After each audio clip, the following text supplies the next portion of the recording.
ሰላም ዛሬ በታሪክ አቧራ ውስጥ ተደብቆ የነበረ አንድ አስገራሚ ምዕራፍ እንመለከታለን።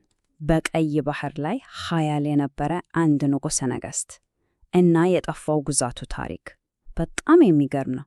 እሺ፣ እስቲ በዚህ ጥያቄ እንጀምር። አንድ ግዛት በምድር ላይ ሳይሆን በሚንቀሳቀስ ባህር ላይ ድልድይ መገንባት እንዴት ይቻላል? ይሄ እንግዲህ የዛሬው የታሪክ ምርመራችን ዋናው እንቆቅልሽ ነው። እዚህ ጋ ነው ነገሩ የሚጨምረው። ለብዙ አስርተ ዓመታት የታሪክ ምሁራን እነዚህን ሁለት ክልሎች ለየብቻቸው ነው ሲያጠኑ የነበረው። አንዱ የኢትዮጵያን አርኪኦሎጂ ሲቆፍር፣ ሌላው ደግሞ የደቡብ አረቢያን የድንጋይ ጽሑፎች ላይ ያተኩራል።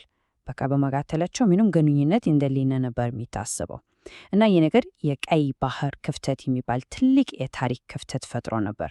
እሺ፣ እንግዲህ በታሪካችን ውስጥ ያሉትን ዋና ተዋናዮችን ያቸው በሶስተኛው ክፍለ ዘመን በቀይ ባህር አካባቢ የነበረውን ፖለቲካ የሚዘውሩት እነዚህ አራት መንግስታት ነበሩ። በአፍሪካ በኩል እንግዲህ አክሱም አለ። በአረቢያ በኩል ደግሞ ሂምያር፣ ሰብአ እና ሀድረሞት። በመካከላቸው የነበረው ግንኙነት ወይንም ደግሞ ግጭት የዘመኑን ገጽታ እየቀረጸ ነበረ ማለት ይቻላል። እና ታሪካችን አሁን ወደ አንድ ትልቅ ምስጢር ፍለጋ ነው የሚያመራው። ዋናው ስራችን ምን መሰላችሁ? ያንን የታሪክ ክፍተት የደፈነውን እና ሁለት አህጉራትን ያገናኘውን ያንን አንድ ገዢ ማግኘት ነው። ታዲያ ምርመራችን ከየት ይጀምራል? ፍንጮቹ በሙሉ በድንጋይ ላይ ተጽፈው ነው የሚገኙት። በጥንት ዘመን ተቀርጾ የተገኙት ጽሑፎች ናቸው እና እነዚህ ጽሑፎች በጭራሽ አይዋሹም። እውነተኛ የታሪክ ምስክሮች ናቸው። እነሆ ወሳኝ የሆኑት ማስረጃዎች እነዚህ ናቸው። የአዲገለሞ ጄኤ 631 እና ሲአይኤች 308 ጽሑፎች። እነዚህ ጽሑፎች በኢትዮጵያ እና በየመን የተከናወኑ ክስተቶችን በማገናኘት የዚህን ታሪክ አጠቃላይ አከርካሪ የሚሆኑ ቁልፍ መረጃዎችን ይሰጡናል። ከእነዚህ ውስጥ በትግራይ የተገኘው የአዲገለሞ ዘንግ የሚገርም ነገር ነው የሚያሳየን። ዋናው ገጸ ባህሪያችን ገደራው ወይም ጂዲአር ተራ የጎሳ መሪ እንዳልነበረ፣ ይልቁንም ኃያል ንጉሥ ነጋሲ እንደነበር ያረጋግጥልናል። ነጋሲ ማለት ከአንድ አካባቢ መሪነት እጅግ የላቀ ሰፊ ግዛትና ስልጣን ያለው ማለት ነው። እሺ፣ አሁን ደግሞ በጣም ወደሚገርም የቋንቋ ፍንጭ እናምራ። ልክ እንደ ኮድ መፍታት ማለት ነው። የአክሱምን ልዩ ማንነትና ሉዓላዊነት ያረጋገጠ አንድ ፊደል ውስጥ የተደበቀ ሚስጥር። እዚህ ጋር ያለው የቋንቋ ግኝት እውነት ለመናገር በጣም አስደናቂ ነው። እስቲ ተመልከቱ። የደቡብ አረቢያ ጸሐፊዎች የአክሱማውያን ስሞች ላይ ት የምትለዋን ፊደል ይጨምራሉ። አክሱማውያን ግን በራሳቸው ጽሑፍ ላይ ይህን በፍጹም አያደርጉም ነበር። ይሄ በጣም ስውር ሊመስል ይችላል፣ ግን የማንነታቸው ግልጽ መገለጫ ነበር። እኛ እናንተ አይደለንም የሚሉበት መንገድ ነበር። ነገሩም በደንብ ለመረዳት አክሱም የተጠቀመው ሙስነድ የሚባለውን የጋራ የጽሕፈት ስልት ነው። ነገር ግን የራሱን የቋንቋና የሰዋስው ሕግጋት ነው የተከተለው። ልክ እንግሊዝኛ ፊደላትን ተጠቅሞ አማርኛን እንደ መጻፍ ማለት ነው። ፊደሉ አንድ ነው፣ ቋንቋው ግን የተለየ። ይህም ነፃነቱና ሉዓላዊነቱን የበለጠ ያረጋግጣል። እሺ፣ እንግዲህ ማን እንደሆነውና የት እንደነበረ አይተናል። አሁን ግን ወደ ዋናውና ትልቁ ጥያቄ እናምራው። ለምን ገደረ? ለምን ቀይ ባህርን ተሻገረ? እውነተኛው ምክንያት ምን ነበር? እናም አሁን ያለው ዋናው ንድፈ ሐሳብ ይሄ ነው። የገደረ ዘመቻዎች ዋና ዓላማ መሬት ለመቆጣጠር አልነበረም።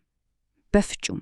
ዋናኛው ዓላማ ዋጋ ያላቸውን የንግድ መስመሮች መቆጣጠር ነበር። ስለዚህ ግጭቱ ቀላል ጦርነት ሳይሆን ስልታዊ የኢኮኖሚ እንቅስቃሴ ነበረ ማለት ነው። ይህ ከመነሻው ምንጭ የተገኘ ጥቅስ ደግሞ ነገሩን የበለጠ ያጠናክርልናል። ገደረ ከውስጠኛው የሰብአውያን ጋር በመተባበር በባህር ዳርቻዎቹ ሂምያራውያን ላይ ያደረገው ጥቃት የሂምያራውያንን የበላይነት ለማፍረስ እና አክሱም የህንድ ውቅያኖስን የንግድ መስመሮችን በቀጥታ እንዲቆጣጠር ለማድረግ ታስቦ የተደረገ ስልታዊ እርምጃ ነበር ይላል። በቃ ከዚህ በላይ ግልጽ ነገር የለም። የገደረ ስትራቴጂ ምን ያህል ብልሃተኛ እንደነበር እስቲኒ። እቅዱ 3 ደረጃዎች አሉት።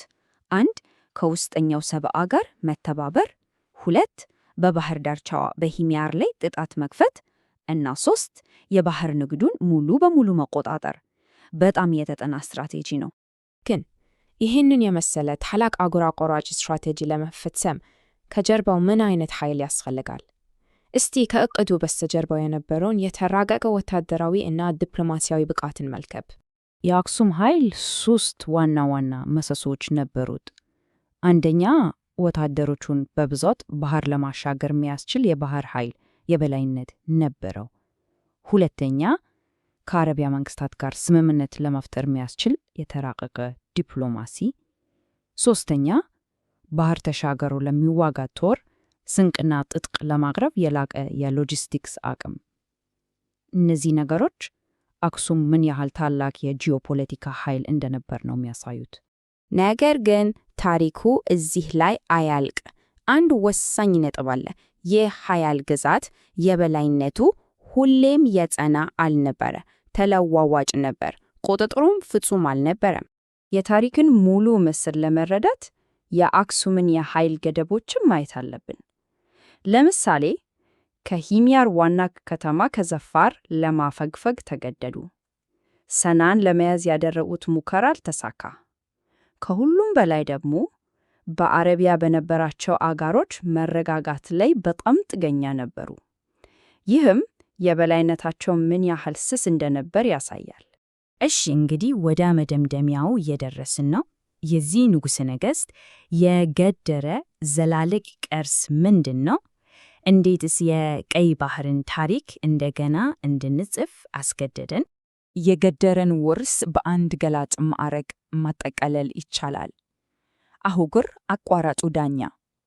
ለምን? ምክንያቱም የአፍሪካ እና የአረቢያ የባህር ዳርቻዎችን ወደ አንድ የኢኮኖሚና የፖለቲካ መድረክ ያመጣ ታላቅ ስትራቴጂስት ነበር። ከሁሉም በላይ ደግሞ ይህ ትንታኔ ለታሪክ ምሁራን ወሳኝ የሆነ ነገር ሰጥቷል። ለሶስተኛው ክፍለ ዘመን ታሪክ እንደ መልህቅ ሆኖ ያገለግላል። ማለትም የዘመኑን ክስተቶች በጊዜ ቅደም ተከተል ለማስቀመጥ እና ለመረዳት ቁልፍ ማመሰከሪያ ሆኗል። ይህ ታሪክ አንድ ትልቅ ነገር ነው የሚያስተምረን። አዲስ ማስረጃዎች ሲገኙ ታሪክ ሁሌም እንደገና ሊጻፍ ይቻላል፣ ቋሚ ነገር አይደለም። እናም ጥያቄው ይህ ነው፣ ሌሎች የትኞቹ የታሪክ ምዕራፎች ይሆኑ እንደዚህ እንደገና ለመጻፍ የተጠባበቁ ያሉት?